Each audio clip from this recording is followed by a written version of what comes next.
Hey y'all, welcome back to another episode of UP Fishing Let's Go. Today's video is going to be a bit different. I'm just going to share a story with you guys that happened to me a few days ago. Um, so this is just kind of to show the importance of watching the weather when you're, participating in outdoor activities. And I hope some people, can learn from my mistakes. Um, there's nothing extreme really in this video. It's just a good reminder, and I just wanted to share this experience with you the best I could in story form. I'm not gonna over dramatize the story at all. I'm just gonna try to share it how it was and how I experienced it. This isn't reality TV. I'm not gonna try to blow this up at all. I'm just gonna try to share it according to my memory, and just as a reminder to be careful. So that's the point of this, isn't to share some extreme story. It isn't really that extreme of a story. It's just something that I think we all can learn from. So I wanted to pass that on to you guys. So hopefully, you don't make the mistakes that I have. So I'm currently up here in Michigan's Upper Peninsula on a vacation with my cousin, and we've been getting out and doing a little bit of ice fishing. Haven't been filming, but so anyway, last Sunday, today is Thursday, we decided to go out. The weather was pretty questionable. Um, it was semi-extreme conditions. Extreme conditions for around here. If you're a bit further north up in Canada, this might sound a little petty, but the temperature was right around 6 degrees, and it was snowing. Wind was 20, gusting to 30, with a wind chill of around, I think, negative 15 or 17, something like that. So fishable, but not really pleasant conditions. And we decided to go out and do some walleye fishing in the evening. And we contacted some friends, and we were going to get together, and me and my brothers, my cousin, and my friends, we were all going to go out and hopefully catch a few walleye before dark. So we went down to the launch and got the snowmobile unloaded and met up with our friends there. And we have a little Yamaha enticer, a little 340, so we were going to need to make a couple trips. And I wanted to get out to a spot that I had fished the night before, and we'd done okay on.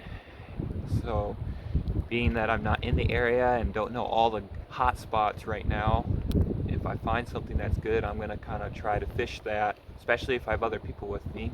I want them to, have some good success, and I like to kind of save the exploring sometimes when I'm out by myself, finding new spots and such. Anyway, I'm kind of going down a rabbit trail. So back to the story. I took my brother and my cousin, Edward, and we all got on the snowmobile. We had one big snowmobile sled, one gear sled, and then another gear sled of my friends, all behind the little enticer, and we headed out. And I'm going to share some screenshots throughout this video just so you guys can kind of get an idea of what we were dealing with. Our location we were going to try and fish was approximately 2 miles from the launch. So on the way out there, it was kind of rough. I wasn't wearing a helmet. I should have been. I was just wearing my glasses, my sunglasses, to try and block the snow. And we got out to the point, and without much issue, we could, we weren't far offshore, so we could still see shore. I would say our visibility, depending on average, was probably, I would say, 100 yards or so with the blowing snow. So we made it most of the way to the point. We were within, that distance to shore. So we got to the point and started heading off towards our spot, which was kind of out in the main lake a little ways on some structure. We lost sight of shore, but I'd run into an ice shanty now and then, and I kind of knew which shanties were out there from being out there the night before, so I could kind of orient myself according to those. Sorta. The first time out there, I think I only saw one, and one ice shanty, but I knew which one it was, so I could kind of base my location off of that. But we eventually got a ways, and it was just getting to be where I was kind of questioning whether we should actually be fishing out that far. So we stopped the snowmobile. It needed to cool down a little bit, and we kind of considered, turning around and fishing somewhere closer to shore just to try and, stay safe. But then things calmed down a little bit, and all of a sudden we could see all the shanties, and we're like, oh, hey, we're right next to our spot. Let's just go ahead and set up since we're already here.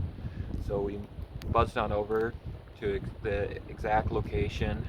I dropped everybody off and decided to head back to pick up the rest. On my way back, I decided to just record my trill on Navionics just in case something went wrong and I needed to follow, a device. So I did that and made it back to shore, and at that point things were kind of getting bad enough and the weather was bad enough. I decided that it really wasn't safe to have a bunch of younger people all way out in the middle of the lake where you couldn't see shore just before dark in extreme conditions. It just didn't seem like a good idea, and I made the decision that, okay, we're just gonna fish a little closer to shore. It's gonna I know at this point I'd kind of already messed things up by taking everybody all the way out there. The fishing might not be as good, but hey, at least we'd be able to get back at the end of the night. So, hooked up the rest of the guys. Well, I shouldn't say the rest of the guys. We left a couple back just because we didn't want to overdo the sled.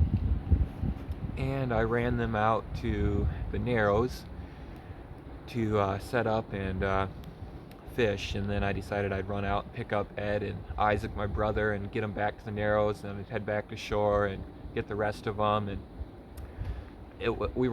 I wasn't going to get to do a lot of fishing because it was getting late enough in the day, but I figured we're better safe than sorry. To take a toll on the snowmobile.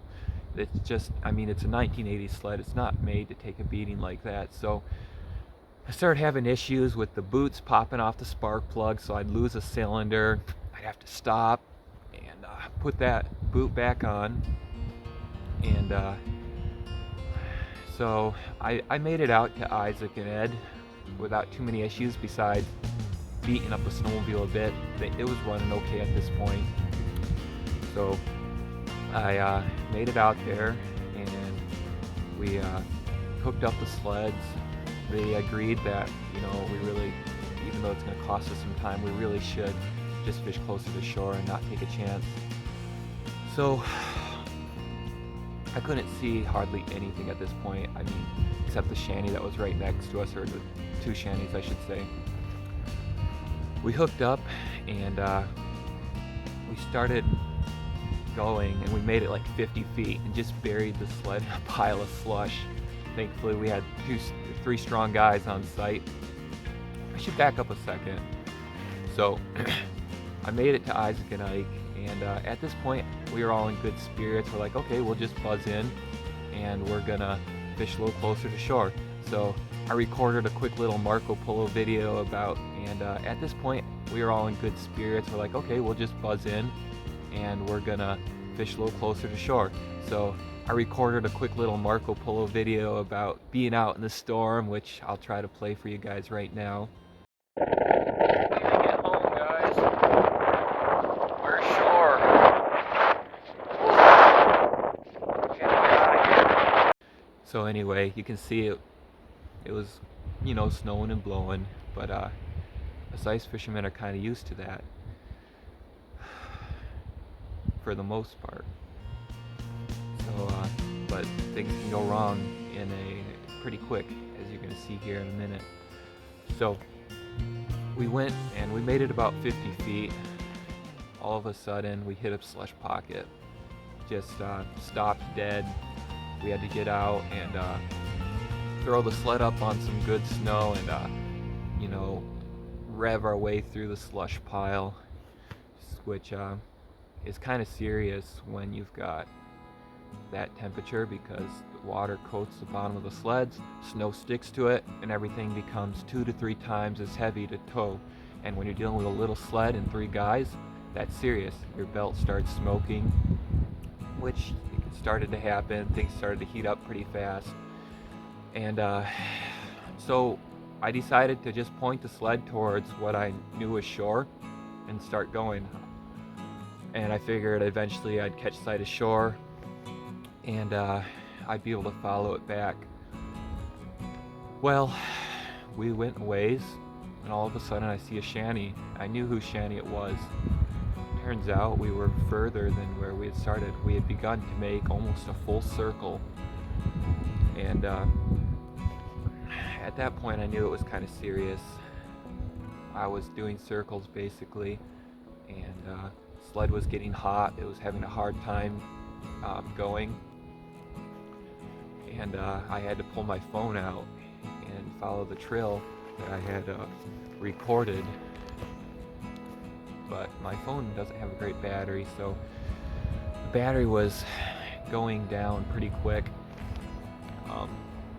So we tried to go from that position back, into the wind. What I discovered was actually that naturally I was veering away from the wind. I thought in my head that I was heading back to shore, but in reality I was naturally veering away from the wind, and that's what was causing me to do the circle, I think anyway. I could be wrong. So we started to try to go, back into the wind. Immediately ran into the face of one of those drifts. So going out's all right. You've got the wind helping you, which, believe it or not, makes quite a bit of difference when you're on a little sled like that. And you're just, going with the flow. You're going off the top of those jumps. But as soon as you try to turn around and go into it, it's almost like, I guess the best analogy I can think of is like a Chinese finger trap. You're running right into the face of those drifts, and that takes all your momentum out, especially when you're not going fast. So it was pretty apparent when I tried to do that we were not going to make it with the load we had. So we dropped my sled of equipment, and we just had my friend's sled, the snowmobile sled, and the 2 guys. Thankfully, at that point, we were able to get moving and work our way back to where we could basically see the other guys that had dropped off at the Narrows. At that point, Ike and Ed hopped off, grabbed my friend's sled, and started hiking across the Narrows to meet up with the rest of the group. I decided to sit for a few minutes, let the sled cool down, because it was getting pretty hot, starting to smoke, and just wasn't good. They headed out, and I sat there for a few more minutes, and my plan was to head back and pick up my sled of gear, and then, run back to the Narrows and hopefully get everything back to safety. So I let it cool for a few minutes, hopped back on, fired her up, and headed back out to my sled, following my phone, which was rapidly losing battery charge. And the thing started to really rattle bad. Just was not running well. The spark plug kept popping off, which was not good. It was, I think, backfiring a little bit. I couldn't be sure whether it was the belts rattling around or the engine backfiring. But I eventually made it out to my sled, following my map on my phone. Grabbed the sled and started heading back, and I wanted to get kind of close to shore so I could just follow shore, so I wouldn't be out in the middle of nowhere. I stupidly did not have a compass on me. That was one of the main mistakes of this story, was not having a manual compass and just relying on electronics in the cold conditions. That was stupid. So I needed to get to shore, so if my phone died, I'd at least be able to follow the shoreline. So I started heading southwest, and about the time I came within sight of shore, snowmobile belt finally went. Thing revved way up, and it just died. Well, I shouldn't say died. We stopped dead, and I shut the thing down, opened the hood, and saw the belt was just gone, shredded, wrapped up into a bunch of shreds on the primary clutch. So I've never changed a belt before, but I knew what I had to do. We had a spare belt on there. I pulled the shreds off, tried to get the new belt over the pulleys, wasn't having success.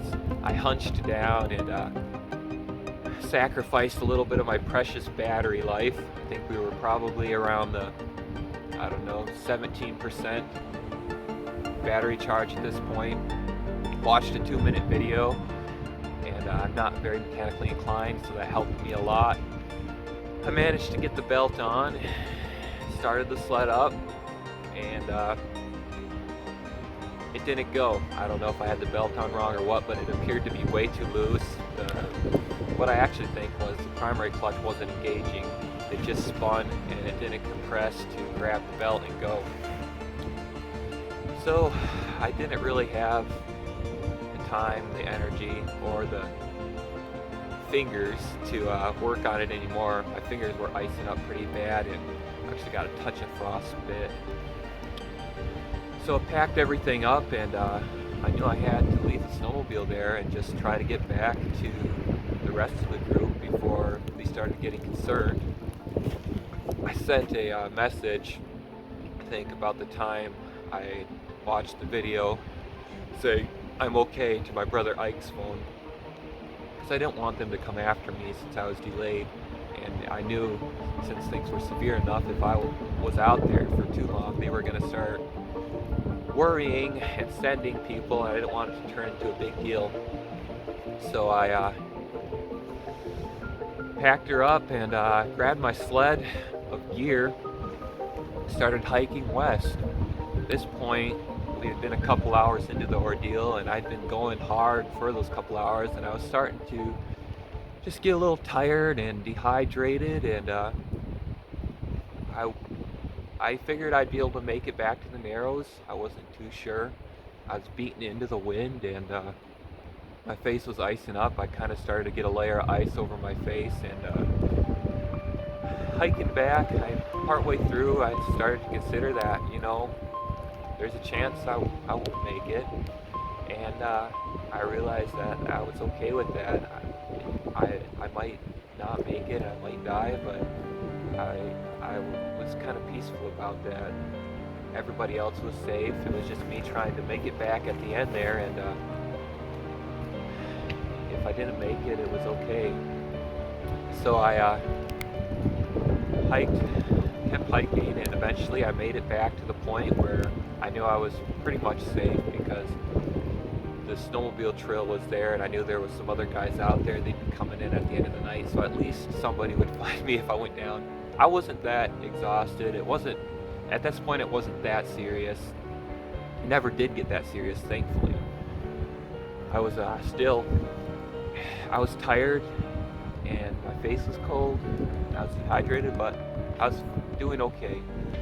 So I started hiking down the trail southwest now, getting over to the Narrows, and about the time I got to the place where I dropped Ed and Ike, I could see the others. A few of them had decided to start hiking out and looking for me since it had been a little bit. So I waved to them, and I joined up with the others, and at this point we didn't have the snowmobile, so we spent a few minutes discussing what we were going to do to get everybody back at the end. The rest had set up fishing, and the fish were actually biting. Ended up getting 4 walleye that night, which was pretty decent. So we decided that Ed and I would hike back to the boat launch, pick up the cars, and then we drive to a spot closer to the Narrows. We've got a buddy there who has a camp, and I know he wouldn't mind if we went through his property there to get everybody off the ice at the end of the night. So Ed and I hiked back. We grabbed the cars and drove up to the Narrows, and Ed waited in the car while I hiked out to the rest, and we packed up, grabbed my sled, headed back, and thankfully everybody made it back safe and sound. The snowmobile was out there for the night, of course, and the next day was supposed to be pretty rough, so we decided to wait till Tuesday. Okay guys, so it's 2 days after we had to abandon the snowmobile on the ice. Thankfully the winds calmed down. Still 0 degrees with a -17 wind chill. It's just not blowing as hard, thankfully. So we're gonna walk out to where we left the snowmobile. I left the snowmobile, and see if we can get it repaired, and if not, try to find a way to get it back to the shore. So we'll see how it goes. Okay guys, here's the snowmobile. Gotta see what we can do.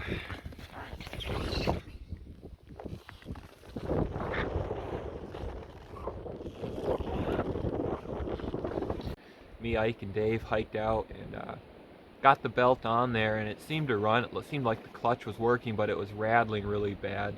Something was wrong with the primary clutch. Thankfully, at that point, a couple of guys stopped by, one of them being my buddy who owns the camp there on the lake shore by the Narrows, and they offered to hook up to the sled and tow us back to shore, which we did without an issue. It saved us a lot of effort. We were considering throwing the enticer and the snowmobile sled, which was still hooked up to it, and putting a tow strap on, and us guys towing it back to shore, which would have been kind of a pain, but we would have got it done, I think. But this saved us a lot of effort, so energy, I should say. So we got the snowmobile back, thankfully, and we've got to figure out what the issue is with the clutch, but hopefully it won't be a big deal.